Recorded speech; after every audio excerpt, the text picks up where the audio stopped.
If you are new to the game of Pot Limit Omaha, and if you want to make sure that you're going to start out in the right way and not make these mistakes that most players will do, then make sure to check out this episode till the end, because today I'm going to provide you with some easy tips as well as show you some common mistakes that many beginning PLO players are making. Welcome to a new lesson here. My name is Luke. Hope you're all doing well. And we're going to jump right into the topic of today, which is what most beginning players at PLO do wrong. And in today's episode, we're going to focus specifically on preflop. One of the most common mistakes beginning PLO players are making, players that are new to the game, even if you are experienced in other formats of poker, then many people still make this mistake, and that is that you play too many hands. It sounds very obvious, it sounds very simple, and it sounds not that interesting, but in reality, it is super important here.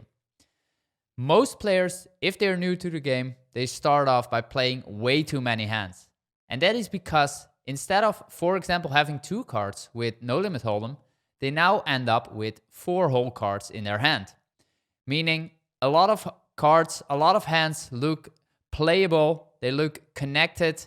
You often have a suit in your hand. You often believe that your hand is capable of entering the pot in a lot of situations, while in reality, this is absolutely not the case. Pre-flop strategy in PLO is extremely important. Even though equities run close, you have to have a lot of different components in your hand in many situations to be able to enter the pot. And I see people at all sorts of stakes making mistakes, playing too many hands, having too wide ranges, and not focusing enough on their pre-flop strategy. So the first mistake that you see people making a lot, that I see people making a lot, and that very likely you are also making if you're new to the game, is that you're playing too many hands. So keep that in mind. Don't believe that you can play too many hands here because you have 4 whole cards now in your hand. Be selective, be critical, and start to find a way to get better at your pre-flop game plan here, in which I get more in depth later in this episode. Now, the second mistake many people are making new to PLO is that they are entering too many pots with passive actions. What do I mean with passive actions, and why is this a mistake? Passive actions are, for example, when you are cold calling pre-flop. So let's say you sit on the button, the cutoff open raises, you decide to enter the pot with a call, which is a cold call. This is a passive action because you don't have any fold equity pre-flop, and therefore you are guaranteed to basically see a flop, or you're at least guaranteed to pay rake. And whenever this is the case, this is a passive pre-flop action. Now, passive pre-flop actions at all different stake levels are extremely important to focus on because the rake will have a big impact on your overall winnings. And because with a passive pre-flop action you don't have fold equity pre-flop, you're guaranteed to pay that rake, and therefore some of the pot will get taken away by the side that you're playing on or at the place where you're playing poker, and therefore this is disadvantageous for your win rate and for the situation you're in. And I see people cold calling a lot of hands in a lot of situations, whether they are heads up in a situation or whether there are already more people into the pot. They believe that, well, I have 4 cards, I just have to call here, I want to see a flop, let's see what happens. But this is a big mistake. You want to be extremely selective here, and pre-flop actions are super important to focus on. This is also one of the biggest mistakes you will see throughout different stake and rake levels, like raise first in strategies and 3-bet strategies, for example, remain very similar and stable throughout different levels. But whenever it comes to cold calling and passive pre-flop actions, you will see more differentiation between the rake levels in there. So at low stakes, where the rake is high, for example, you cannot cold call as often as, for example, on high stakes where the rake is relatively lower. And therefore pre-flop passive actions have an even more impact on levels or stakes where the rake is high. So keep that in mind, be careful, don't enter too many pot with pre-flop actions like, for example, cold calling. Thirdly, You enter pots by limping. And this is a big mistake. This is something that I see a lot in the games.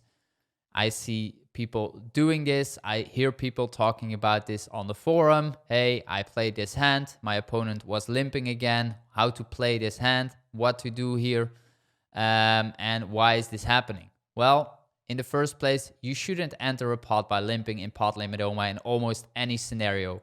There are a few very rare situations or circumstances, for example, in certain rake levels or stack sizes or tournament setups where limping might be an option. But in general, for 99% of you who are watching, limping is not a thing. And I want to encourage you to not use a limping strategy.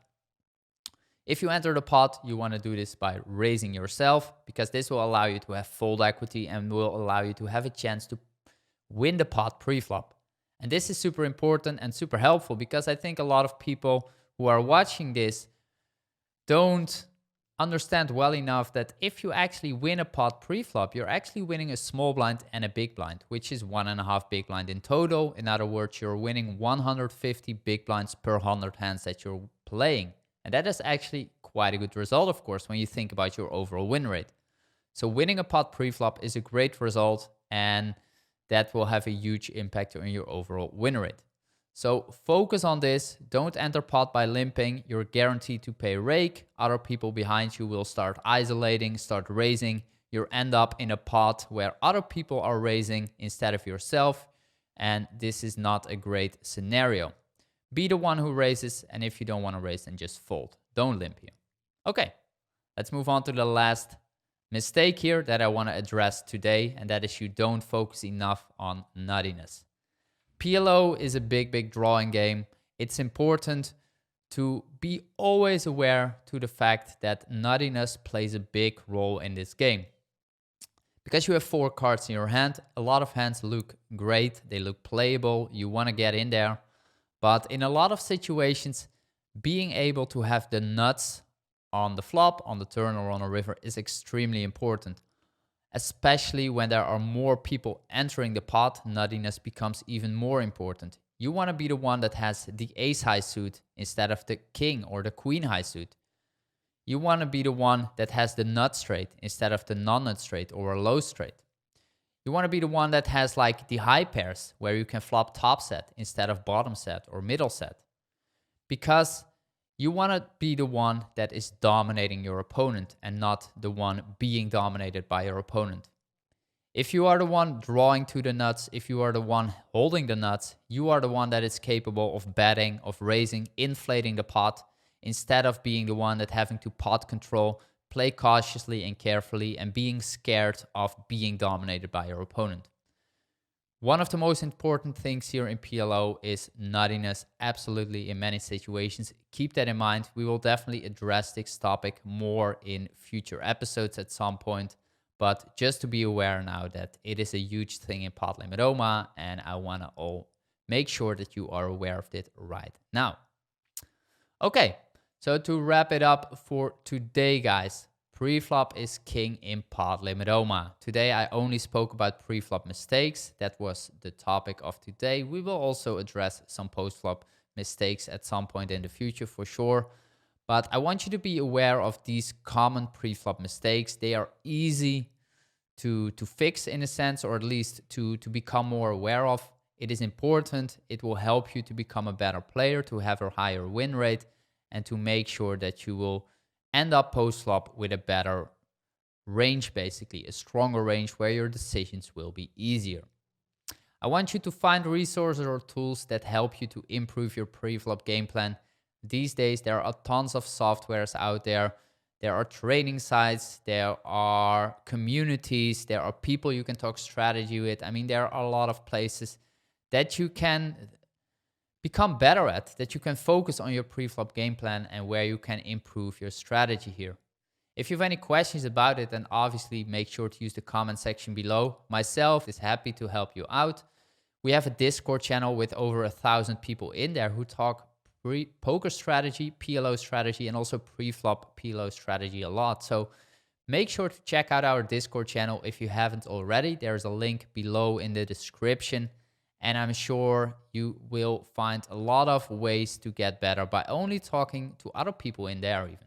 So yeah, that being said, guys, hope you enjoyed this one. If you have any questions, of course, make sure to use the comment section. And as usual, please like the video if you enjoyed it and subscribe to the channel if you haven't already.